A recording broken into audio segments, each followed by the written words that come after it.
Good morning, good morning, good morning, and welcome to day number 2 of Operation Heal 100 Your Hearts presents 100 Days of Healing.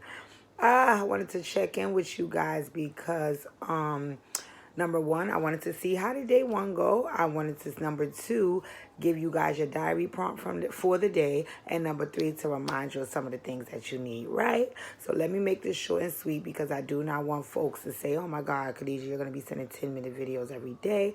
No, no, no, no, no. This is just again a check in and to say, hey.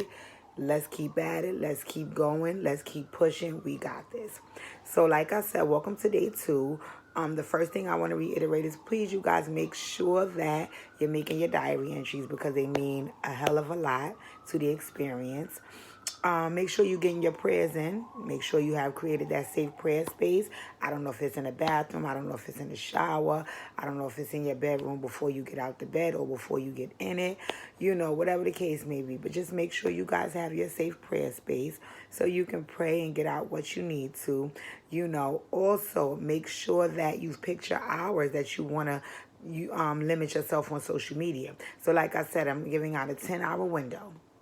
Meaning that if I log on to social media at 8 in the morning, I have all the way up until 10 at night. No, I'm lying. If I log on to social media at 8 in the morning, I have all the way into 6 at night to be able to post and peek and scroll and everything under the sun. But after 6 p.m., the window is cut off and I'm checked out of social media and I'm going on with what's happening in real time in my real life, right? Because in my opinion, social media may not always be real. Again, also the last thing you need is your good old book. Get you a good old book. So just in case, if your window is 8 to 6 and you feel like at about 8 p.m. you getting the urge to go scrolling, you can pull out your good old book and say, hey, I'm here reading, right? So those are the 4 things you guys need. Let me know how much of it you've already obtained and what you're waiting on. I'll see if I can help in any way, even if that means just, suggesting a good book to you or whatever the case may be.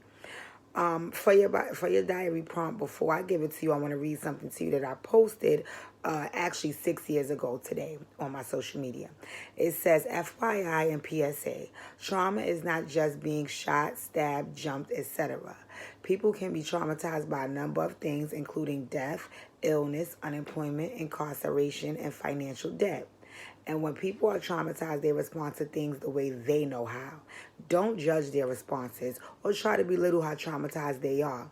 Like Jay-Z said, how can you fairly assess a situation from the outside looking in? The majority of the times you'll be wrong. Know what I mean? And today I wanted to suggest to you guys for your diary prompt for day 2 is who and what traumatized you? You know, today you should be writing about who and what traumatized you. And I know sometimes that, again, people could look up and say, well, I got shot, so I'm traumatized by the person who shot me, the shooter. You could also look up and say, well, my dad abandoned me from when I was young, so I'm traumatized by my dad. You can also say, I was hit by a car and I'm traumatized by the accident. Whatever traumatized you, nobody else gets to judge that, and nobody else definitely gets to judge how you respond. But I think if we start having conversations about some of the trauma and some of the things that kind of boggle us down, that's how we get the opportunity to work through them. So, I don't know when you make your diary entries. I don't know. Me personally, I make mine first thing in the morning. I do everything first thing in the morning. And I don't know if you make them in the evening, but whenever you make them, I want you to sit down and really, really think about who and or what traumatized you. And then I want you to give yourself the openness and the respect and the courtesy to be genuine in what you share in your journal. Again, your journal could be your notes in your phone. Your journal could be a spiral notebook. Your journal could be a special scrapbook you made for yourself. As long as I know you're jotting some of these things somewhere down. You're jotting these things down somewhere. So as I said, diary prompt for day number 2 is who and or what traumatized you. Let's have that discussion. Good morning, good people. Let's keep these 100 days going. We are on day number 2. Let's work it out.